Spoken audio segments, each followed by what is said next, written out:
beloved bass singer Alfred Greenway a few years back, and we have refused to ask God for a fifth. So Alfred is always with us. So we are, and it's one of the things we talked about. We said we weren't changing the name. We are still We Five for Christ, and we know that somewhere up there, Alfred's got that finger doing this and missing words.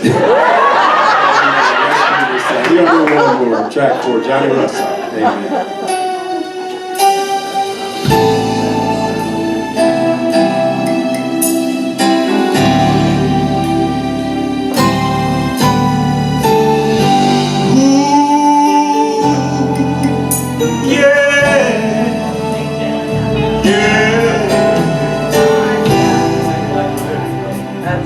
God so loved the world that He gave His only Son. The Son gave His life for me. Oh, yes, He did. When He died on Calvary, there is no greater love, nowhere, nobody than a man lay down his life for a friend. There is no greater love, my, and a man would lay down his life for a friend. There is no greater love. There is no greater love. There is no greater love. No greater love, my, yeah, yeah.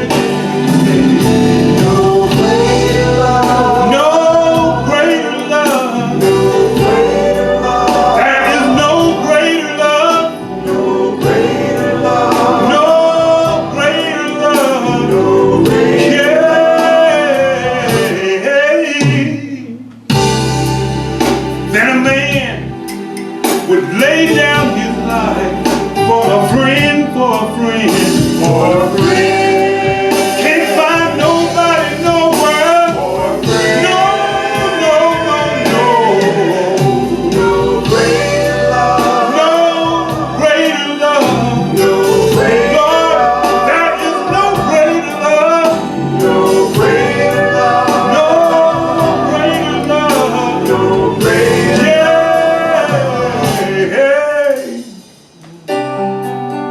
Jesus went, yes He did, to Calvary, to save a wretch like you and me. Jesus went, oh Lord, yes He did, to Calvary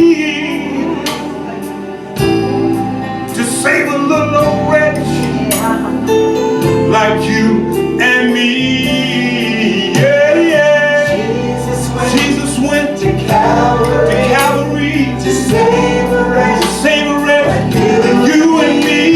That's love.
beautiful voices.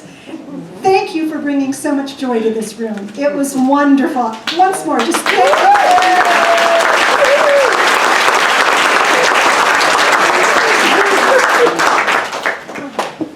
Lori, that music is so poetic. I think I know what you're thinking, and I agree. Let's do it.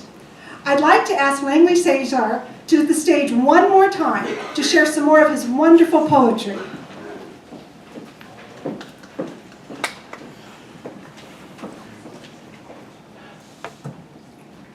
This poem is entitled To Be Continued, and I actually wrote this the day Muhammad Ali died, because I was particularly moved when I realized that we're losing an entire generation of black leaders and black activists, and that we have to be the agents of change and encouragement for future generations. So, to be continued. A great generation fades to memory. History turns to legend and then to fable, ultimately leading to mythology. We must take these lessons, learn these traits, pass on characteristics. A great generation, not of Greek birth, yet deities nonetheless. Nobility to rival kings and queens, our kings and queens, our leaders, flesh of our flesh, blood of our blood. A great generation, trailblazers and pioneers, gave their lives to give us life. This life we owe, this life inherited, a life with vision, a life of dreams. This great generation. We commit to memory, we commit to history, we commit ourselves, torchbearers, forgoing myth, for we are now here, descendants of legends. Thank you.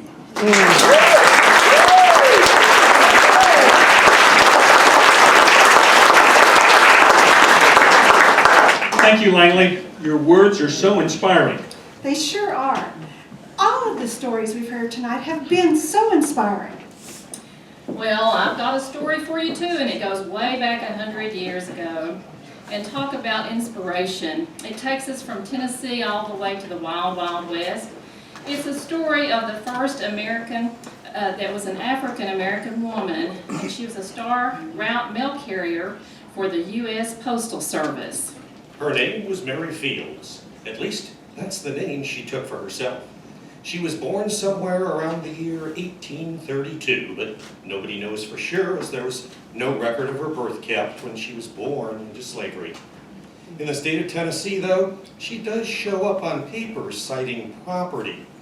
Mary and her mother and father were property. Mary didn't even have a last name at first. When emancipation came, she wanted her own name, a full name, just like everyone else, in order to work and to go into business. Whatever she could choose, she wanted, and now she was free. She could choose anything. And so she thought, well, what about that name? What could it be? Her father had been sold when she was still just a little girl, and she wanted to find a way to keep him as a part of her. So she worked in the fields. So she took the last name, Fields, in honor of her father. That's not the only name she would take, though. But we're getting to that. Now we have to tell this part of the story first. Right. Now, when the story begins, Mary didn't even have one last name, let alone two. Emancipation may have come, but freedom was a tricky thing. There was no infrastructure in place for such an enormous event. Jobs were scarce in the South, whose economic base had been destroyed. Many families who had been broken by the cruelty of the practice of selling human beings away from each other often went in search of their loved ones with very few leads to follow. Handwritten sales documents and auction papers were the best source. Some families were lucky and were able to follow that trail. But Mary, she never found her father. She knew how to do housekeeping, as that work was the work that she did before emancipation. She kept house for Judge Edmund Doone. But when his wife passed in 1883, Mary took the family's 5 children to their aunt, who was the Mother Superior of the Ursuline Convent in Toledo, Ohio. It is here that Mary found work at the convent. She grew close to Mother Amadeus. And in time, Mother Amadeus was sent to the Montana Territory to establish a girls' school for Native Americans. But suddenly, Mother Amadeus became gravely ill. When Mary heard this, she rushed to Mary to Mother Amadeus' side, and she nursed her back to health. Mary stayed there working in the garden. She tended chickens and she repaired buildings, just whatever was needed. The American West suited her. The native Blackfoot Indians called her White Crow, saying that she acts like a white woman, but with black skin. A local schoolgirl wrote an essay about her that said Mary drinks whiskey, swears like a man, and is a Republican. In 1894, after an altercation where she fired her rifle at a man who worked at the convent, the bishop ordered her to leave. Her good friend, Mother Amadeus, then helped her open a restaurant in nearby Cascade, Montana. Mary served food to anyone, whether they could pay or not. She knew what it was like to have nothing and to be in need. She had a big heart, but did not have the bank account to cover the cost of that big heart. And that restaurant went broke in about 10 months. She continued to seek a job that would suit her skills. And in 1895, at the age of 63, she was hired by the government as a mail carrier. According to the records, she could hitch the team of 6 horses faster than any of the other applicants. So this made her the second woman and first African-American woman to work in the U.S. Postal Service. She drove the route with horses and a mule named Moses. She never missed a day, and her reliability earned her the nickname Stagecoach Mary. If the snow was too deep for her horses, well, she'd deliver the mail right on snow with snowshoes on, carrying the sacks on her shoulders. She never lost her taste for whiskey or cigars. She also never lost her knack for being able to get the best of a difficult situation. She always carried a rifle, which came in handy when several attempts reportedly were made to rob her coach. Her courage and skill with the rifle meant she never lost a single delivery. Mary was a respected public figure in Cascade. In fact, the town closed its schools to celebrate her birthday every year. And when Montana passed a law forbidding women to enter saloons, the mayor of Cascade, he granted her an exemption.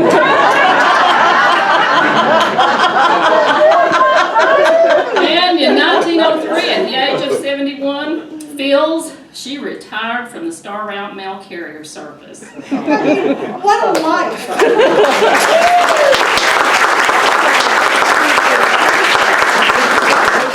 What a woman, with roots right here in Tennessee. Got it.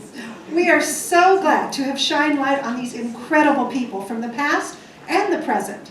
Poets, artists, business peoples, leaders, all who have helped shape the culture not only of our community, but of the Appalachian region and of the whole country. And we want to say thank you to our special guests, We Five and Langley Shazor.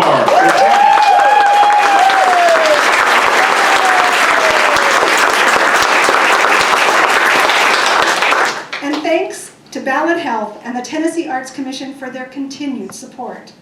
And thanks to you, our listening audience. Be sure to tune in the last Wednesday of each month to WETS 89.5 FM at 8 p.m.